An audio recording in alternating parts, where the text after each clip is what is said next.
Hyperdrive offline. Multiple hull breaches detected. Proximity alert.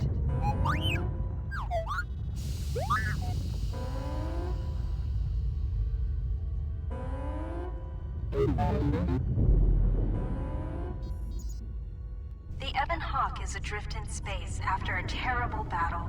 Most of its crew are dead or dying. You lie in the medical room in critical condition. You won't survive long without medical attention. The hyperdrive is damaged. Main power must be restored in order to bring the engines online and dock with the nearby Paragus mining station for much-needed repairs.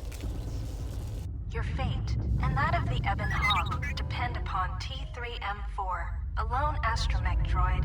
Return to this location at any time to skip the prologue. Yeah, I'm skipping the prologue.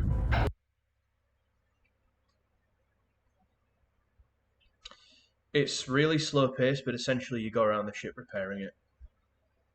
Not much happens.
I've just realised by picking the ginger character, I've just I've just chosen Cal Kestis.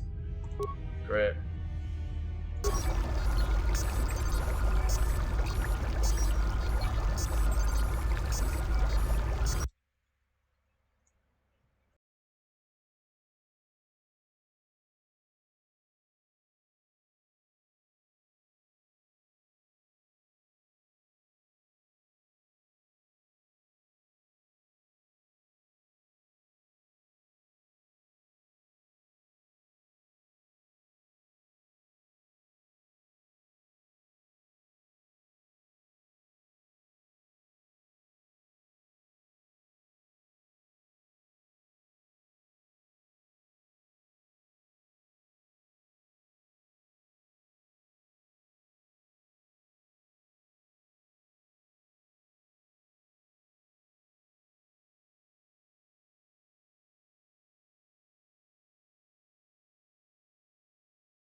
Still examining the survivors of the damaged freighter.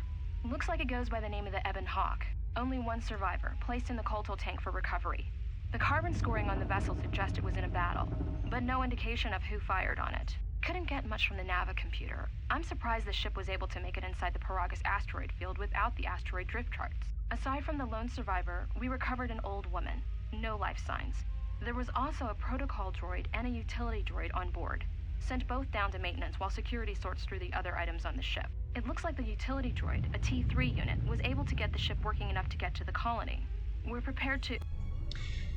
So here's a good moment to sort of break down the things that you missed and the things I skipped through. So the opening text crawl, naturally I skipped that because I don't want John Williams crawling up my arsehole.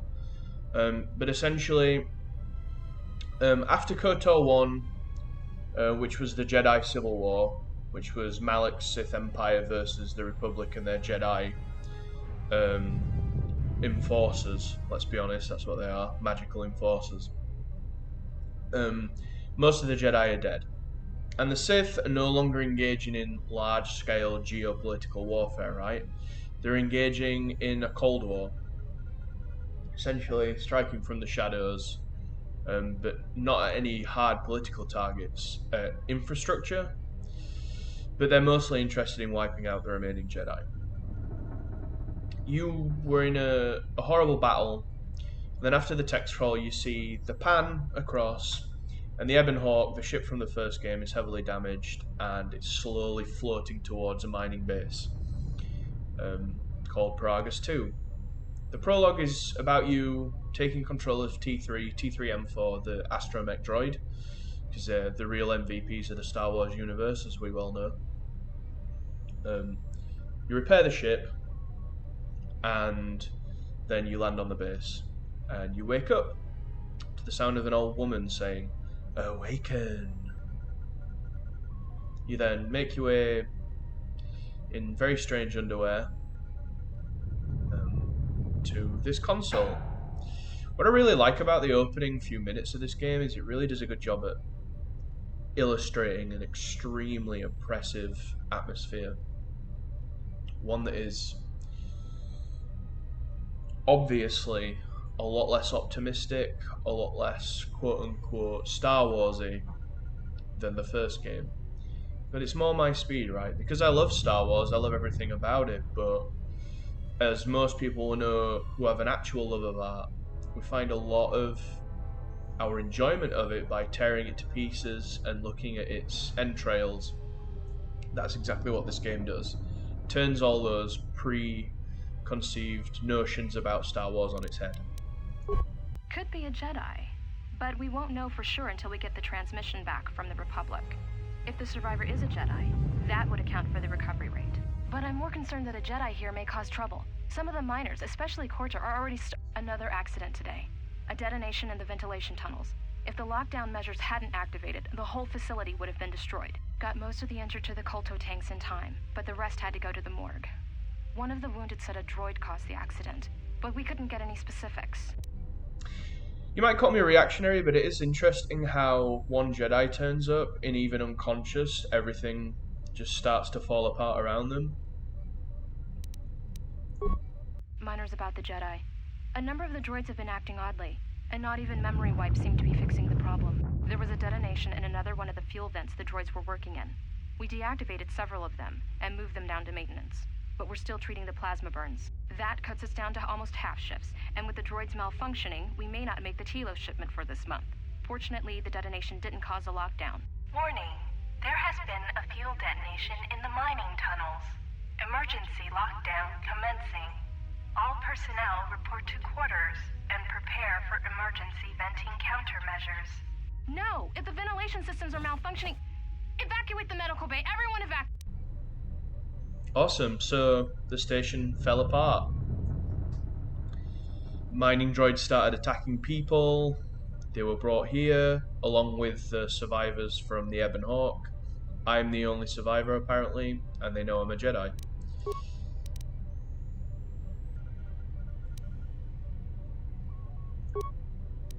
And I'm the only one that came out of a KOTOR tank sort of alive, I guess.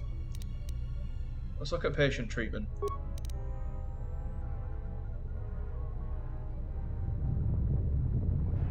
Awesome. One thing that Obsidian do as well with their games, especially the ones that they sort of pick up from other companies, we're talking New Vegas and KOTOR too, they do a really good job at increasing the complexity of the base of those games, right? I don't have any spikes, so I can't do this yet.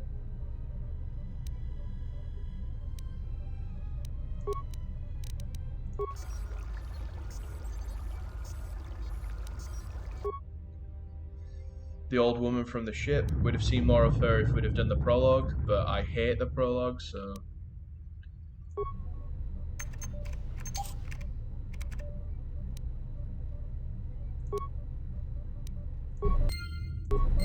There we go. So I did things a bit out of order, but I think you're supposed to check this door first, and it basically tells you that it's damaged, so we can't hack it. And we can't bash it because it's so damaged that just hitting it with our hands and feet not going to cut it. So we need some sort of tool. The only other option you have is to go to the morgue.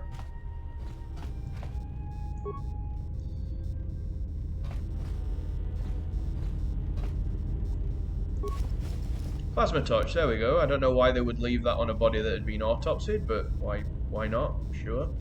It's a mining operation, not a medical institution.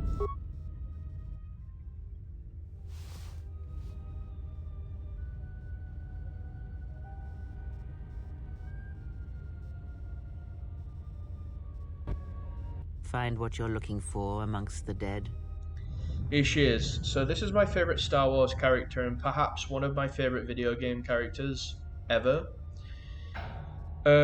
My love for her as a character, and in fact, my love for her just in general is...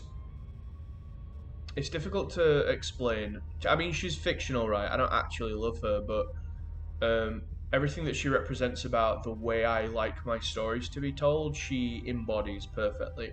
She's definitely a child of Chris Avellone.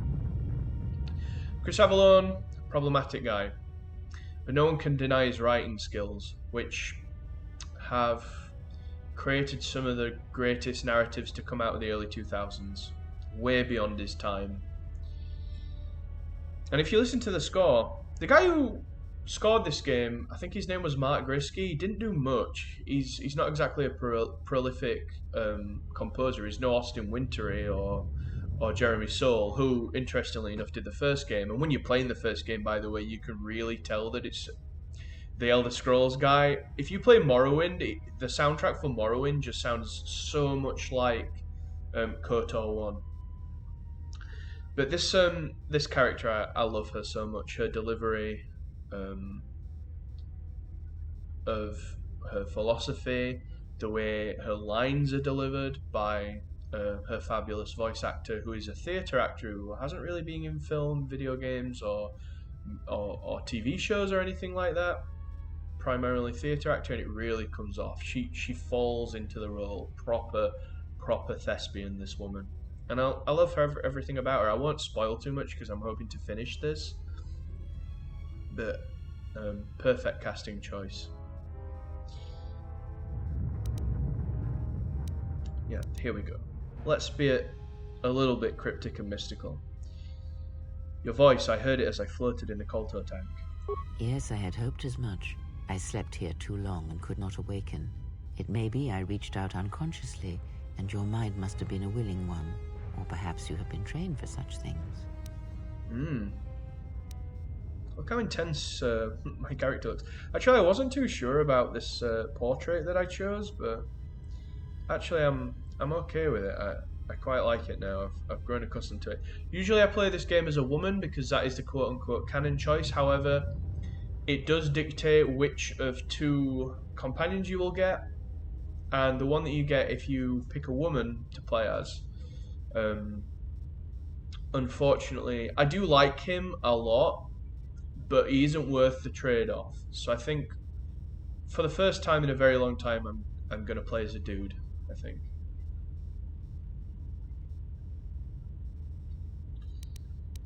Slept too long, you looked dead when I came in. Close to death. Yes, closer than I'd like. You have the smell of the KOTOR tank about you. How do you feel? How would I feel if I'd been floating in what I assume is a viscous liquid that is slowly knitting my body back together? Drained, probably. I don't know how your metabolism would even handle that. You sweat, clearly, because you get rid of a lot of excess by sweating, so probably lost a lot of weight if you've been in there for days. I am Kreia, and I am your rescuer, as you are mine. Tell me, do you recall what happened? Last thing I remember, I was on board a Republic ship, the Harbinger. What happened to it? The Harbinger, great name. It carried you here, right? It harbored you here. Your ship was attacked. You were the only survivor. A result of your Jedi training, no doubt. I'm no longer a member of the Jedi Order. Your stance, your walk tells me you are a Jedi. Your walk is heavy. You carry something that weighs you down.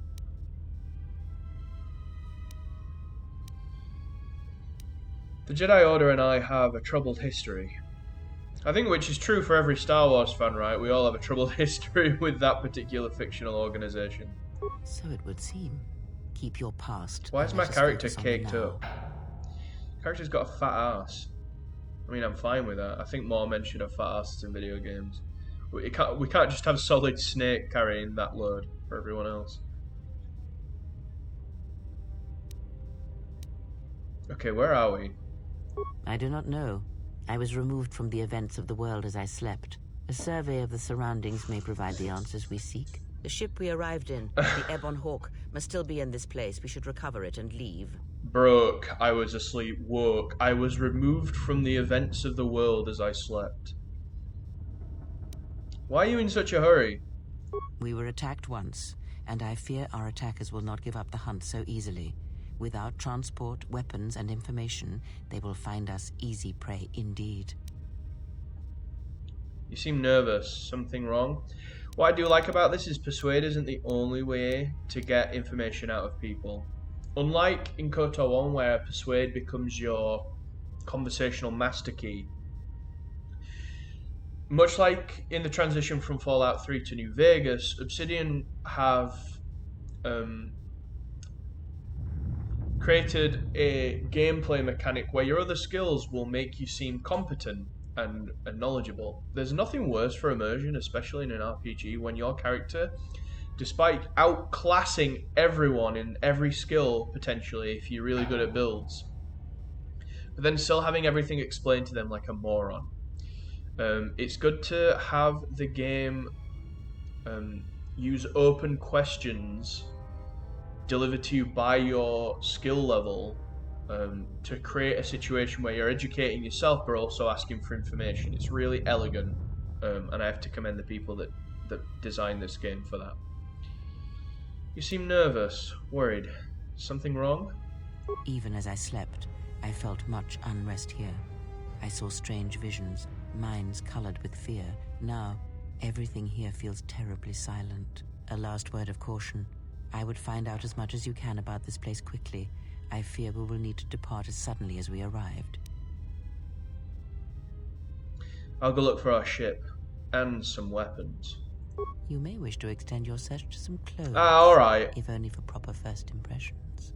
I do like that. This extremely cryptic woman, clearly very tired, has some hidden pregnant power behind her words, is interested in you making good first impressions. Because those social mores and folkways never go away, right? Doesn't matter who you are. The patients in Medbay were killed by a lethal dose of sedatives. Any idea how it happened? I do not know.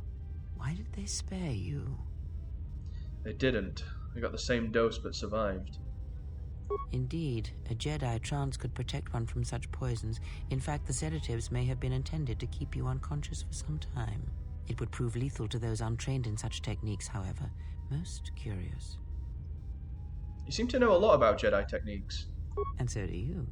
Perhaps we could discuss it at length later on. Now we have other concerns, among them finding our new enemy. Maybe when I return you'll actually answer some questions? Seems a little combative.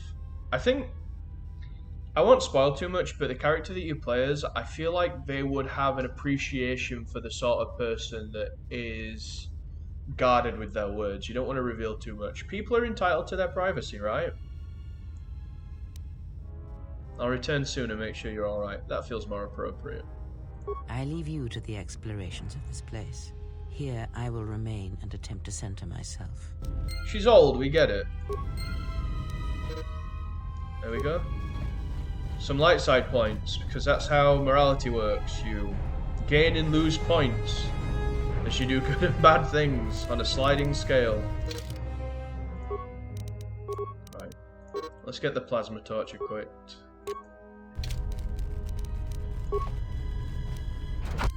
Emergency lockdown overridden. And instantly we're greeted with corpses. Not just in the morgue, but just on the fucking floor. And a broken droid.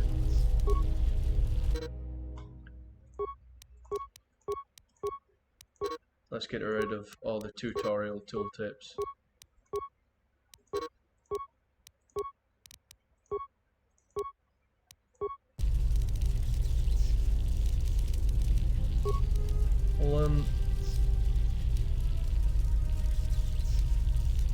We'll turn the sound down a little bit. Just make sure the levels are okay. That doesn't even sound like it made a difference.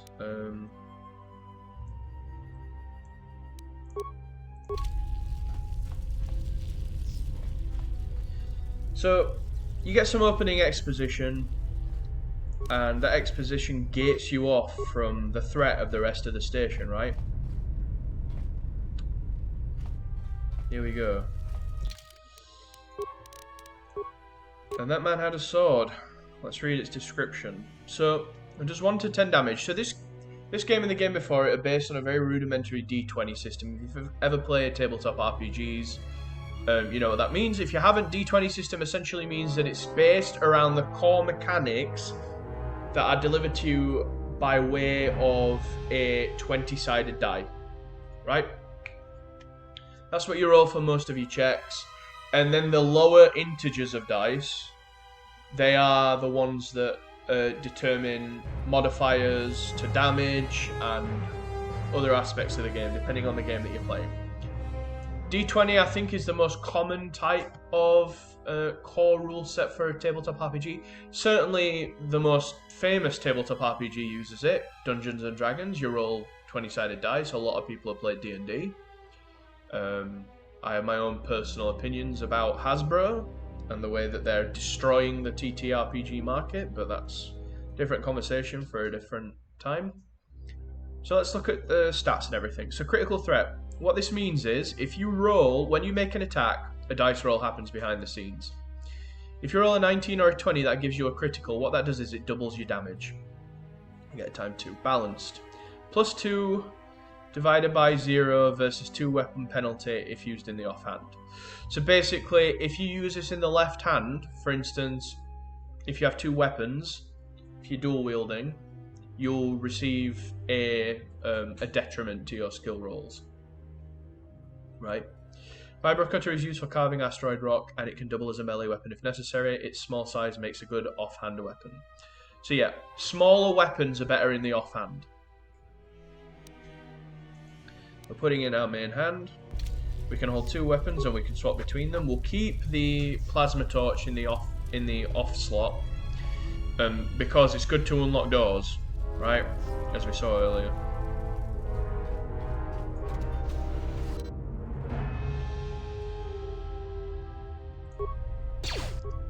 Here we go, first combat, and I'll be back in a second.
Right.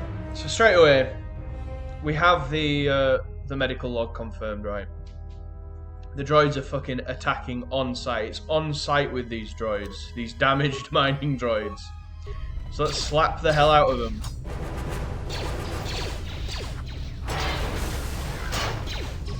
One thing I will say for this game, it's extremely busted in terms of balancing. It will get to a point where nothing can assail your person.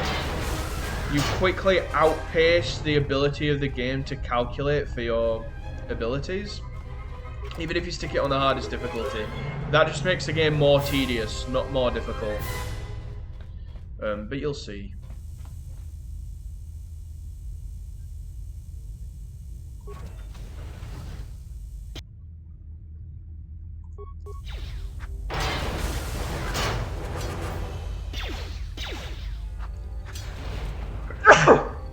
Bless me. So yeah. I love the way this station's designed as well. It's very Star Wars. The base has been cut into the naked rock. You can see where they, much like a real mine, dug into the surrounding mantle, and as they have, they've buttressed the stability of the tunnels with artificial with artificial supports. Sorry, I paused there to listen to the very faint sound effect in the background that sounded like a woman telling us that a lockdown was in effect, which you already knew. So picking up items for droids, which we can't use yet. No, locked door. This is the exit, but it is sealed. Strange. In my visions, it was open. Kreia? There is only silence. So that the emergency hatch hasn't opened, considering the circumstances, there may be a way to open it if you could get an access terminal. Great. It's been locked down remotely, and we don't have the materiel to bust it open. And here we go, security desk. This looks very much like a security office. Benches for naughty people, some lockers, some corpses.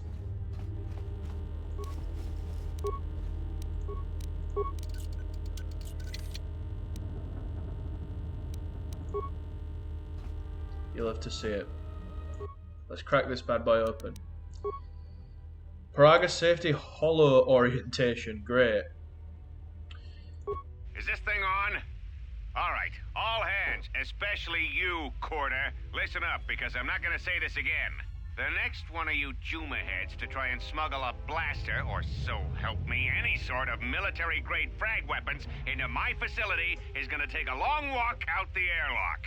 Why? Because in case you forgot, Paragian fuel explodes at high temperatures. That's what blasted that chunk out of Paragus 2 and created this asteroid field. So if I catch any of you with anything other than sonic charges or mining lasers, I'll burn you and your contract. Security out. Awesome. Don't bring guns onto the flammable station. Thanks. And according to one of the miners, it was because one of the sonic charges went off prematurely. And like before, it was one set by a mining droid. The three idiots were grouped so close to the charge it might as well have been a grenade going off. The blast turned their bones to dust. The blast wrecked the internal components of the droid that set the charge, though, so we can't even dissect it to see what happened. Awesome. I don't like what's going on here. Ever since that Jedi showed up, things are getting worse. It's not just KOTOR and his miners, or the fights, but now the droids are acting crazy. If we don't find what's causing this, or who, this facility's gonna be space dust by the time the next Telos freighter arrives. Awesome. So they wanted to sell me to the exchange because there's a bounty on my head. That's fine, I guess. I'm like a Jedi, right? Sure, people want me for whatever reason. We've been given one of the miners' names, KOTOR. He causes trouble. Let's face it, these are probably underpaid, underappreciated labourers.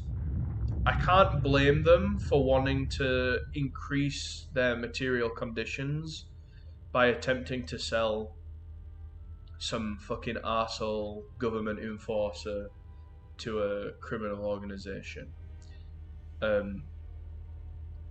This quote is probably a cunt, right? But you know.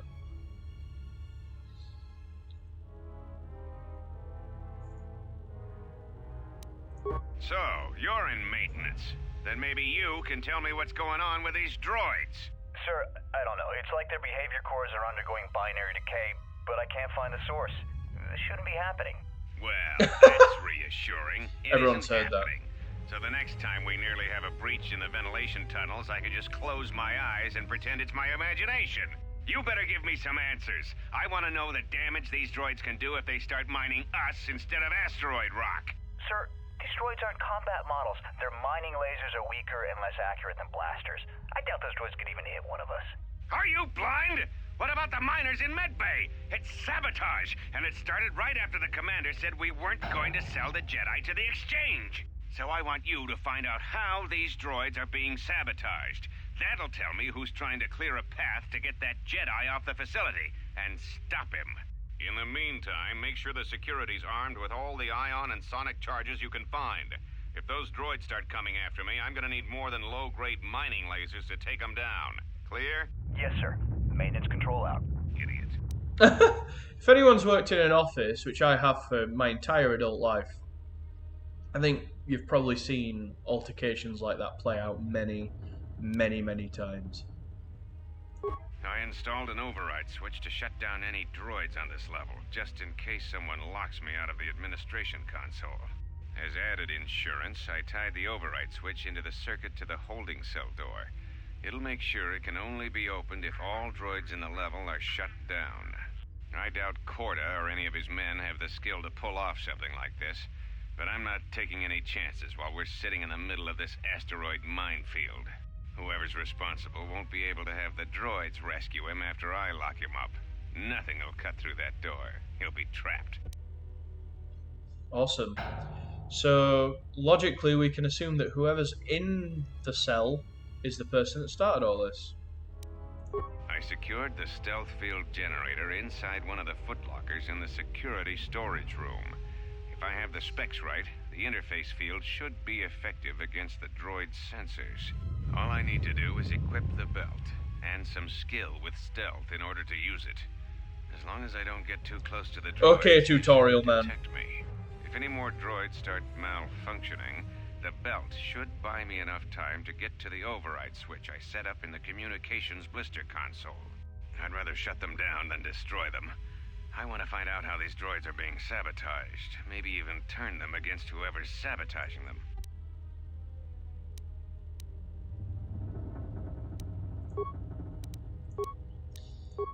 Whoa, it's me. More droids. 3 of them at once. Shouldn't be too bad. Communications blister. Beautiful.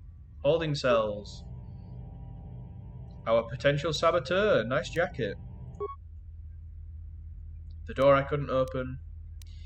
Cool. I never got the point of the cameras in the KOTOR games. I mean, it's interesting. I mean, why not just stick it in there? Be careful. There is much energy in the room beyond, yet it stems from nothing that lives. Kreia? What? Can you not sense them? Reach out. Cast aside your sight.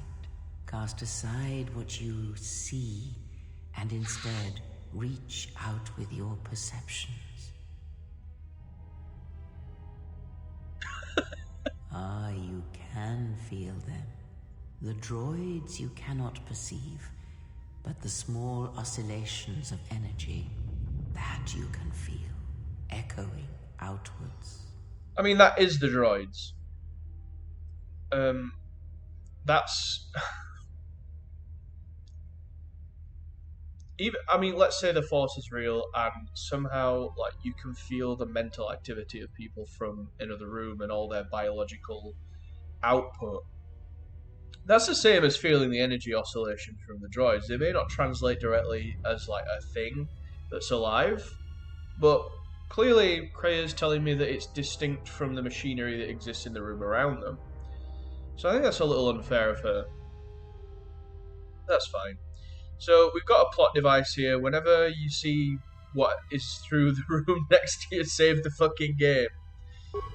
Thanks, guys.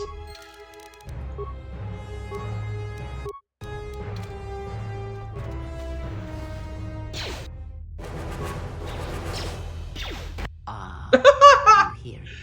It is faint, but it is there. I feel strange, like the sedatives are wearing off. It is the Force, you feel. It has not been so long as for you to forget. But it doesn't feel like it did. It feels like it's coming from across a great distance. Do not turn away from it. Listen. Feel it echoing within you. Come. I shall guide you down the familiar paths. You will need it if we are to survive and escape this place.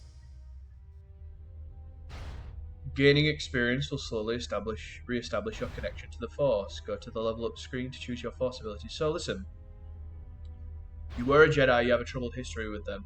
You lost your connection to the Force for some reason, but now it's coming back.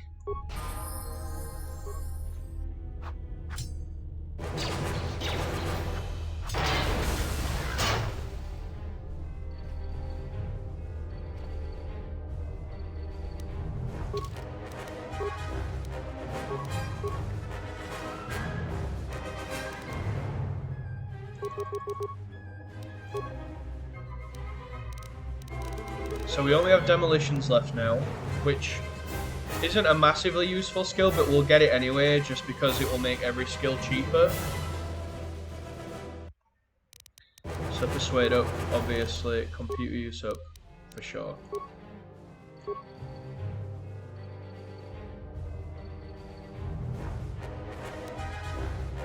And I'm going to take energy resistance. Nothing more interesting because energy resistance, it doesn't do direct damage, but it's a personal shield that you can just have. So it's extremely useful.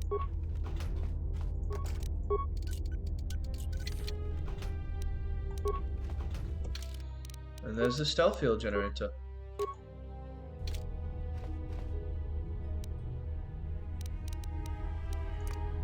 Ooh.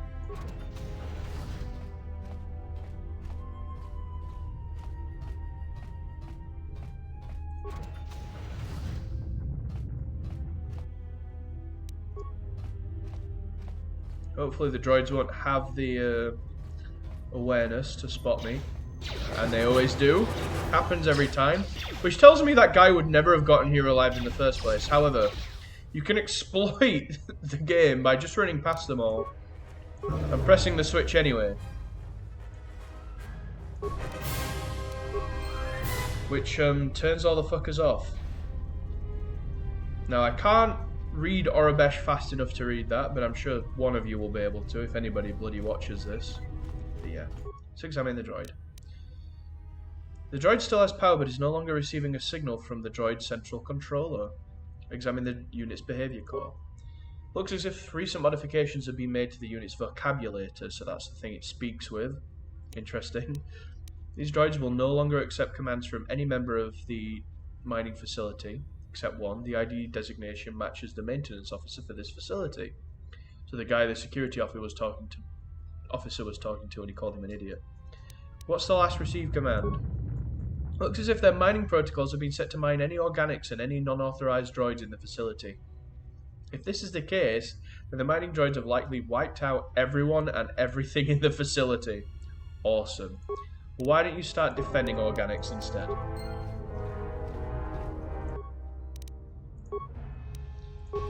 Let's scavenge some components as well while we're at it, because we could do with them.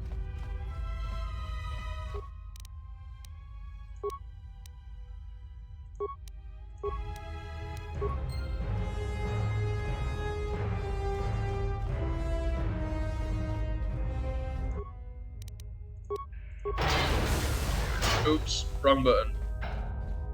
Oh well.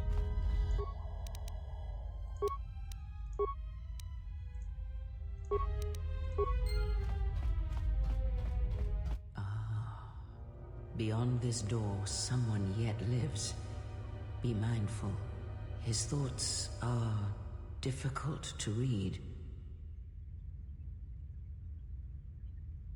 But you have nothing to fear from this one, and he might yet prove useful. Interesting. Nice outfit. What, you miners change regulation uniform while I've been in here?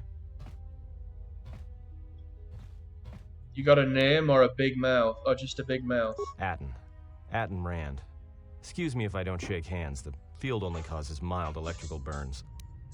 So if you're a woman and you walk into this room, he mildly sexually harasses you about your outfit.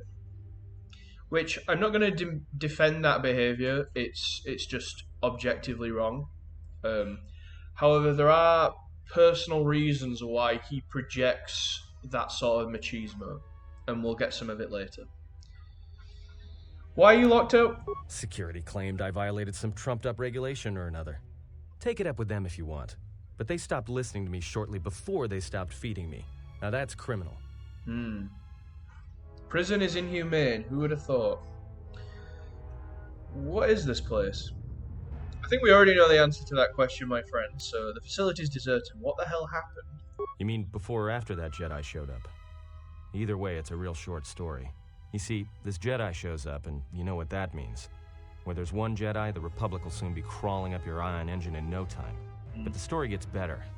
See, some of the miners get it into their ferrocrete skulls that since the Jedi's unconscious, they can collect the bounty the exchange has posted for live Jedi.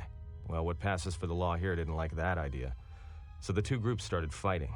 Then there was some big explosion, and then I was sitting here for a long time, waiting for some half-naked miner to show up and ask a bunch of questions. There's a bounty on captured Jedi. I won't ask the Exchange. The Exchange is essentially a criminal organization that operates out of Nar Shaddaa, which is a Hutt moon, throughout the galaxy at this point. Don't know much about it. Maybe the Exchange wants one as a trophy, or somebody's got something against Jedi and is looking to collect. Not many Jedi left. Wouldn't surprise me if the bounty's pretty high. How many Jedi left? What the hell happened? The ones that weren't killed in the Jedi Civil War ended up switching off the lightsabers long ago. Word is there's not even a Jedi Council anymore, but who knows? I heard rumors of a war, but a war between Jedi? Yeah, Revan, Malak, and the Jedi that went to join them in the Mandalorian Wars. They turned against the other Jedi and had a scrap that almost laid waste to the galaxy. Where have you been? I've been away since the Mandalorian Wars. Well, I wasn't there, but like all Sith, Revan and Malak turned on each other. After they turned on the Jedi, of course. So, what he's explaining is the events of the first game. So, the recent chronology of this game, for anyone who's not familiar, is 10 years ago the Mandalorian Wars ended, where the Mandalorians, any recent Star Wars fan will know what a Mandalorian is, waged a massive crusade against the Republic because they like a good scrap. The reasons for this we'll find out later. Most of the Jedi, or at least the Jedi administrative body, the warrior monks that tell all the other warrior monks what to do, decided that no, there's something more to this. We should not be getting involved in this conflict until we know what the deal is. That's fucked up. People were dying. They could have done something about it and they chose not to. However, Revan and Malak, his friend at the time but then became his apprentice, said, no. People are fucking dying. And they need our help. So them and a lot of the younger members of the Order went to the front lines and said, look, we are willing to bring our tactical genius and combat abilities to this war front to save as many lives as possible, which is objectively the right thing to do. Don't ask why Jedi have been taught battle tactics, but apparently that is something that happens. Not like, it doesn't have to happen, but some Jedi are like, I better teach you how to fight and how to direct armies, right? Revan learned these lessons well and smashed the Mandalorians at the Battle of Malachor 5. 5 years later, or the intervening 5 years after that, Revan and his apprentice turned to the dark side, took all their Jedi and the remaining Republic soldiers, and waged a bloody civil war against the Republic in an attempt to conquer it. Again, there are reasons for this. Fast forward 5 years after that, the Exile, the character that you play as, has been drifting on the fringes of the Republic space for 10 years since the end of the Mandalorian Wars because they have PTSD. Probably. So it stands to reason that you didn't hear anything. I was led to believe that Revan saved the Jedi and the Republic. I guess. There's rumors all over space about it. All I heard was Revan returned to pay Malik back for trying to kill her in the first place. You know women. So... this is essentially the design your save file from the first game. Atten again being misogynistic for some reason. Not that men don't constantly wage violent personal conflicts with each other, but whatever.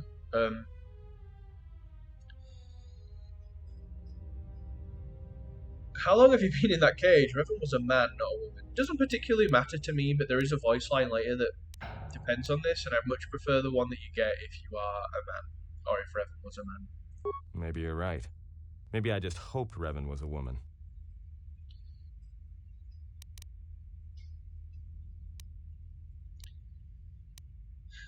I had some more questions. Look, no offense or anything, but your weird half-naked interrogation isn't my idea. Hey, wait a minute. You're that Jedi the miners were talking about. Where is everybody? I don't know. The facility seems abandoned. Well, the miners can't all be gone. But if they are... Look, hey, let me out and I can help you. I can. I've gotten out of trouble countless times. Tell me a plan and we can go from there. This facility isn't a military installation, which means we may have a chance. You shut down this cell security field and I can reroute the emergency system so we can get to the hangars. We grab a ship and then we fly out of here. One thing first. The patients in the medical bay were killed with a lethal dose of sedatives. Know anything about that? Huh? What are you talking about? Okay. Well, clearly you didn't know. So you done interrogating me, or are we going to work together and try to get out of this mess? Alright, I'll let you out. So, Atten, also one of my Great. favorite characters. Now to business. Let's get to the command console. Alright, let's go.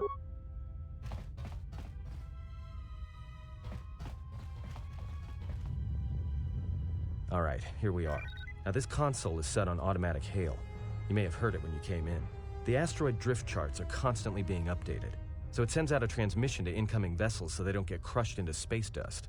The hail warns them to keep their distance until orbital drift charts are transmitted, and then provides docking instructions to incoming ships, usually freighters. Thing is, you can bounce that same transmission back to the comm here, and suddenly you've got access to the communication system from the inside. Pure Pazak. The console's ours. Now, all we need to do is reactivate the turbo lifts, cancel the emergency lockdown. Hey! Sounds like you're about to tell me something I don't want to hear. This system's been severed from the main hub, after it was locked down from remote. You can't even reroute the system, it's been cut clean. That wouldn't be standard procedure in an emergency lockdown. No. Someone tried to lock down this whole level tight, and leave us here. Trapped. There must be some way to end the lockdown from here. I doubt it. All we have is communications back. For all the good trying to shout in a vacuum will do us. Can we contact the miners? We could try. But if the miners were trying to trap you up here and probably kill you, why not call them and chat? I don't think a friendly call is going to wake them up. Let's see if we can try and reach someone on the comm. Be my guest. Not much else we can do. The comm's all yours. Alright. Well, this was going to be a short one, and it has been. So, I appreciate that no one listened or watched this stream, but it's fine. I can take the VOD and do something with it, I guess. And then when I can be bothered, I guess I'll jump on and play again. Alright, thanks very much, guys, wherever you are.